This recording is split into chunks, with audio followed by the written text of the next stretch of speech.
19वां बाब हुक्म कत्ल। 19वां बाब हुक्म कत्ल। तब पिलातुस ने यीशु को लेकर कोड़े लगवाए और सिपाहियों ने कांटों का ताज बनाकर उसके सर पर रखा और उसे अर्गवानी पोशाक पहनाई और उसके पास आ आकर कहते थे, ए यहूदियों के बादशाह सलाम। और उन्होंने उसे तमांचे मारे। तब पिलातुस ने फिर बाहर जाकर उनसे कहा कि देखो, मैं उसे तुम्हारे पास बाहर ले आया हूँ ताकि तुम जानो कि मैं इसमें कुछ कसूर नहीं पाता। बस यीशु कांटों का ताज रखे और अर्गवानी पोशाक पहने बाहर आया। और पिलातुस ने उनसे कहा, देखो ये आदमी। जब सरदार काहिनों और प्यादों ने उसे देखा तो चिल्लाकर कहा, सलीब दे, सलीब। पिलातुस ने उनसे कहा कि तुम ही इसे ले जाओ और सलीब दो, क्योंकि मैं इसमें कुछ कसूर नहीं पाता। यहूदियों ने उसे जवाब दिया कि हमारी एक शरा है और शरा के मुताबिक ये कत्ल के लायक है, क्योंकि इसने अपने आप को खुदा का बेटा बनाया है। जब पिलातुस ने ये बात सुनी तो और भी डर गया और किले में फिर अंदर आकर यीशु से कहा, तू कहाँ का है? मगर यीशु ने उसे कुछ जवाब न दिया। तब पिलातुस ने उससे कहा कि तू मुझसे नहीं बोलता? क्या तू नहीं जानता कि मुझे इख्तियार है कि तुझे छोड़ दूं, और ये इख्तियार भी है कि तुझे सलीब दे दूं? यीशु ने जवाब दिया कि अगर तुझे ऊपर से ना दिया जाता तो मुझ पर तेरा कुछ इख्तियार ना होता। इसलिए जिसने मुझे तेरे हवाले किया है वो ज्यादा कसूरवार है। इस पर पिलातुस कोशिश करने लगा कि उसे छोड़ दे, मगर यहूदी यूं कहकर चिल्लाते रहे कि अगर तू इस शख्स को छोड़ेगा तो तू कैसर का गैर खा नहीं। जो कोई अपने आप को बादशाह बनाता है वो कैसर का मुखालिफ है। पिलातुस ये बातें सुनकर यीशु को बाहर लाया और उस मुकाम में जो फर्श मकल्लफ या इब्रानी में जजुत्ता कहलाता है, मसनद अदालत पर बैठा। ये फसा का तहैया था, तकरीबन 6 घंटा, और उसने यहूदियों से कहा कि देखो अपना बादशाह। मगर वो चिल्लाए और कहा, ले जा, ले जा, इसे सलीब दे। पिलातुस ने उनसे कहा, क्या मैं तुम्हारे बादशाह को सलीब दूं? सरदार काहिनों ने जवाब दिया कि कैसर के सिवा हमारा कोई बादशाह नहीं। तब उसने उसे उनके हवाले कर दिया कि उसे सलीब दे दी जाए। यीशु मसलूब। बस वो यीशु को ले गए और वो अपनी सलीब आप उठाए हुए उस मुकाम तक बाहर गया जो खोपड़ी की जगह कहलाती है और जिसे इब्रानी में जुलजत्ता कहते हैं, और जहां उन्होंने उसे सलीब दी और उसके साथ 2 और को भी, एक को उसकी एक तरफ और एक को उस तरफ और यीशु को बीच में। और पिलातुस ने एक किताबा लिखकर सलीब पर लगवा दिया। उसमें लिखा गया था, यीशु नासरी, यहूदियों का बादशाह।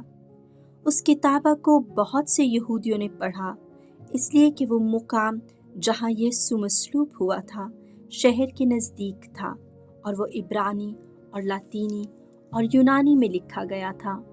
बस यहूदियों के सरदार काहिनों ने पिलातुस से कहा कि यहूदियों का बादशाह न लिख, बल्कि ये कि इसने कहा था कि मैं यहूदियों का बादशाह हूँ। पिलातुस ने जवाब दिया, मैंने जो लिखा सो लिखा। जब सिपाही यीशु को मसलूब कर चुके तो उन्होंने उसके कपड़े लिए, जिन्हें उन्होंने 4 हिस्सा किया, और हर सिपाही के लिए 1 हिस्सा, और चोगा भी लिया। ये चोगा बिन सिला सरासर बुना हुआ था, इसलिए उन्होंने आपस में कहा कि हम इसे ना फाड़ें, बल्कि इस पर कुर्रा डालें कि किसका होगा। ये इसलिए हुआ ताकि वो नविश्ता पूरा हो जो कहता है कि वो मेरे कपड़े आपस में बांट दे और मेरे लिबास पर कुर्रा डालते हैं। बस सिपाहियों ने ऐसा ही किया। मरियम हमारी माँ और यीशु की सलीब के पास उसकी माँ और उसकी माँ की बहन हल्फाई की बीवी मरियम और मरियम मजदली खड़ी थी। यीशु ने अपनी माँ को और उस शागिर्द को जिसे वो प्यार करता था पास खड़े देखा और अपनी माँ से कहा, ए खातून, देख तेरा बेटा। फिर शागिर्द से कहा कि देख तेरी माँ। और उसी वक्त उस शागिर्द ने उसे अपने हाथ ले लिया। वफात मसीह। इसके बाद यीशु ने ये जानते हुए कि अब सब बातें तमाम हो चुकी हैं ताकि ये नविश्ता पूरा हो, कहा, मैं प्यासा हूँ। वहाँ सिरके से भरा हुआ एक बर्तन रखा था। उन्होंने एक स्पंज सिरके में भिगोकर जूफा की लकड़ी पर रखा और उसके मुंह से लगाया। बस यीशु ने जब सिरका पिया तो कहा, तमाम हुआ, और उसने सर झुकाकर जान दे दी। चूंकि तहैया था, यहूदियों ने पिलातुस से अर्ज की कि उनकी टांगें तोड़ दी जाएं और लाशें उतार ली जाएं ताकि सबत को सलीब पर ना रहें, क्योंकि सबत का वो दिन खास था। इसलिए सिपाहियों ने आकर पहले की टांगें तोड़ी, फिर दूसरे की जो उसके साथ मसलूब हुआ था। लेकिन जब उन्होंने यीशु के पास आकर देखा कि वो मर चुका है तो उसकी टांगें ना तोड़ी, बल्कि सिपाहियों में से एक ने भाले से उसकी पसली छेदी और फील-फौर खून और पानी बह निकला।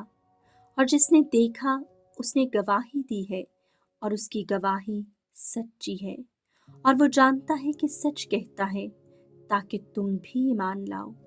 और ये बातें इसलिए हुई ताकि ये नविश्ता पूरा हो कि उसकी एक हड्डी भी न तोड़ी गई। फिर एक और नविश्ता कहता है, वो उस पर नजर करेंगे जिसे उन्होंने छेदा है। कफन दफन। बादजी यूसुफ रामती ने, जो यीशु का शागिर्द था, क्योंकि यहूदियों के डर से खुफिया तौर पर पिलातुस से इजाज़त तलब की कि यीशु की लाश को ले जाए, और पिलातुस ने इजाज़त दे दी। बस वो आकर उसकी लाश ले गया। और निकोदीमुस भी आया, जो पहले यीशु के पास रात को गया था, और 50 सेर के करीब मुर और औद मिला हुआ लाया। और फिर उन्होंने यीशु की लाश लेकर उसे कतानी कपड़े में खुशबुयों के साथ कफनाया, जिस तरह के दफन करने के बारे में यहूदियों का दस्तूर है। और वहाँ जिस जगह पर उसे सलीब दी गई थी एक बाग था, और उस बाग में एक नई कब्र थी जिसमें कभी कोई न रखा गया था। बस चूंकि ये कब्र नज़दीक थी, उन्होंने यहूदियों के तहैया के सबब से यीशु को वहीं रख दिया।